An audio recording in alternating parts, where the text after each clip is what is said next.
একটি ছোট গ্রামে থাকত একটি ছেলে, নাম তার আমান। সে ছিল খুব গরিব, কিন্তু তার মা সবসময় তাকে একটি শিক্ষা দিতেন। সব পরিস্থিতিতে সত্য কথা বলবে, আল্লাহ সব দেখেন। একদিন আমান শহরে কাজের জন্য রওনা হল। যাওয়ার আগে তার মা তার জামার ভেতরে কিছু টাকা সেলাই করে দিলেন এবং বললেন, যাই হোক, কখনো মিথ্যা বলবে না। পথে আমান একদল ডাকাতের হাতে পড়ে। ডাকাতরা সবাইকে জিজ্ঞেস করছিল কার কাছে কি আছে।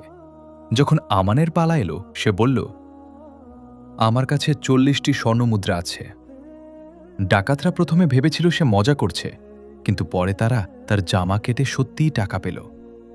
ডাকাতদের নেতা অবাক হয়ে জিজ্ঞেস করল, তুমি জানলে আমরা তোমার টাকা নিয়ে নেব, তবুও কেন সত্য বললে? আমান শান্তভাবে উত্তর দিল, আমার মা আমাকে শিখিয়েছেন কখনো মিথ্যা বলবো না। আমি মানুষের ভয়ে সেই কথা ভাঙতে পারি না, কারণ আল্লাহ সব দেখেন। এই কথা শুনে ডাকাতদের নেতা কেঁদে ফেলল। সে বলল, তুমি তোমার মায়ের কথা রাখতে পারলে, আর আমি এতদিন আল্লাহর কথা ভুলে গেছি। সেই দিন থেকেই ডাকাতরা তাদের ভুল বুঝতে পারল এবং তওবা করল।